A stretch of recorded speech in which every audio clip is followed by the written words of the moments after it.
première égyptienne dans l'espace, les législatives 2022 au Sénégal, l'accord de paix en Casamance et les inondations en Afrique. Salut, c'est DC le Sénégalais.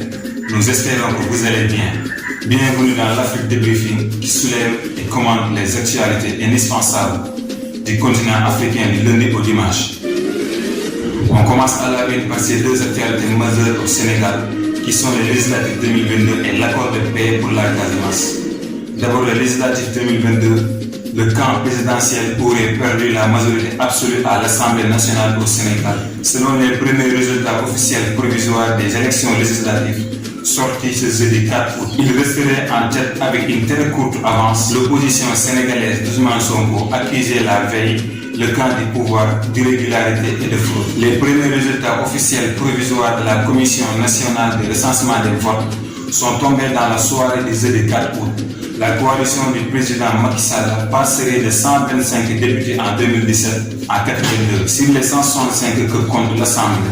L'opposition confirmerait sa dynamique et aurait gagné 80 sièges de députés au total, 56 pour la coalition Yewwi Askan Wi et 24 pour celle de Wallu Sénégal. 3 autres députés seraient issus des rangs de 3 autres petites coalitions de partis. C'est la première fois depuis l'indépendance de ce pays d'Afrique de l'Ouest que la formation au pouvoir perd la majorité absolue et qu'elle devra s'appuyer sur d'autres forces au Parlement pour faire passer ses lois. Les chiffres définitifs doivent être publiés par le Conseil constitutionnel dans un délai de 5 jours s'il n'y a pas de recours. Ces résultats pourraient convaincre le président de la République, désavoué par les urnes, de renoncer au projet qui lui est prêté de se présenter à l'élection présidentielle de 2024. N'oubliez pas de donner votre avis. La population casamançaise retrouve la paix. En effet, le président Macky Sall a annoncé la signature jeudi à Bissau d'un accord de paix et de dépôt des armes entre son gouvernement et les rebelles du mouvement des forces démocratiques de Casamance, MFDC. Saluant cet accord sur son compte Twitter, il a dit rester engagé envers la consolidation d'une paix durable dans cette région du sud du Sénégal et a remercié le président Bissau-Guinéen Umaro Sissoko Embalo pour sa médiation. Pour rappel, la région de Casamance est secouée depuis 1982 par une rébellion indépendantiste menée par la MFDC. On continue l'actualité cette fois-ci en RDC, en République démocratique du Congo. Le secrétaire d'État américain Anthony Blinken entame une tournée ce dimanche. Les pays qu'il visitera ont été soigneusement sélectionnés. Il s'agit de l'Afrique du Sud, de la République démocratique du Congo et du Rwanda. En RDC, il devrait parler de l'insécurité dans l'est du pays et de la prochaine élection présidentielle en 2023. Le voyage d'Anthony Blinken à Kinshasa vise avant tout un but sécuritaire. En effet, la résurgence du groupe M23 et les tensions autour de la présence de la MONUSCO, la mission de paix de l'ONU en RDC, considérée d'être inefficace, sont venus dégrader la situation dans l'est du pays, causant des blessés et des pertes de vies humaines. Pour en savoir plus, ces événements ont été expliqués et détaillés dans notre dernier Afrique Débriefing. Le lien est dans la description. On continue l'actualité avec les inondations en Afrique, respectivement en Ouganda et au Sénégal. Le bilan provisoire des inondations survenues pendant le week-end dans la ville de Mbal, dans l'est de l'Ouganda, est monté à 22 morts et dispersé grave. 2 rivières sont sorties de leur lit après des pluies diluviennes qui ont provoqué des coulées de boue, causant des dégâts considérables et obligeant des centaines d'habitants à quitter leur foyer. Des équipes communes de la police, de l'armée et de la Croix-Rouge continuent à chercher les nombreuses personnes portées disparues depuis la montée des eaux.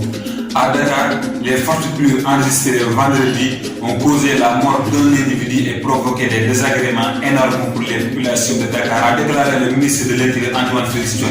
Je cite: ces précipitations ont été à l'origine de beaucoup de désagréments pour les populations. Dans la foulée, le plan d'organisation des secours ORSEC a été déclenché sur l'ensemble du territoire national, a annoncé le ministre de l'Intérieur. Le plan ORSEC est le principal mécanisme de coordination et de gestion des catastrophes et des urgences. Pour rappel, depuis plus d'une décennie, le plan ORSEC est régulièrement déclenché pour secourir les populations de Dakar et ses environs confrontés à des problèmes récurrents d'inondation. Qu'en pensez-vous de ce plan? On continue l'actualité avec la possibilité d'adhésion de l'Algérie au BRICS. Dans le cadre de sa volonté de recouvrer sa place sur l'échiquier mondial, l'Algérie, premier exportateur de gaz naturel d'Afrique, envisage de rejoindre les BRICS. En effet, lors de sa rencontre périodique avec la presse nationale dimanche dernier, le président Abdelmadjid Tebboune a évoqué l'éventualité que l'Algérie adhère prochainement aux BRICS. Le président de la République a affirmé que cela est envisageable, mais qu'il ne faut pas devancer les événements.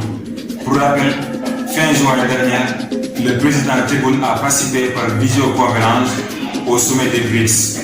Lors de son intervention, le chef de l'État avait mis en avant l'approche de l'Algérie concernant l'instauration impérative d'un nouvel ordre économique mondial où régneront la parité et l'équité entre pays. BRICS est un acronyme qui désigne un groupe de 5 pays, le Brésil, la Russie, l'Inde, la Chine et l'Afrique du Sud. L'actualité s'est poursuivie en Égypte. Sarah Sabri, une Égyptienne, a effectué pour la première fois un vol dans l'espace. À bord des vaisseaux New Shepard développé par l'entreprise de Jeff Bezos Blue Origin, un équipage dont Sarah a effectué un voyage spatial d'une dizaine de minutes ce jeudi 4 août 2022. Pendant 10 minutes, The New Shepard était en orbite au-dessus de la Terre, le temps pour ses passagers de vivre un rêve, et l'Égyptienne Sarah Sabri, la toute première de son pays à planer dans l'espace. On termine avec la rubrique rétrospective. C'était exactement dans cette semaine, le 1er août 1960, l'indépendance du Bénin, dirigée actuellement par le président Patrice Talon. Le mois d'août a été un véritable mois des indépendances. Le Bénin a ouvert la série. Le pays devient indépendant le 1er août 1960. Ce pays marqué par une grande histoire avec des royaumes comme celui de Bariba, de Yoruba, de Djadoué, a été sous domination française dès les années 1850. Le Bénin est aussi connu surtout sur le nom de Dahomey. Merci, c'était tout pour cette semaine. N'oubliez pas de donner votre avis au niveau des commentaires, d'aimer la vidéo et d'informer vos amis en partageant nos publications. À la prochaine.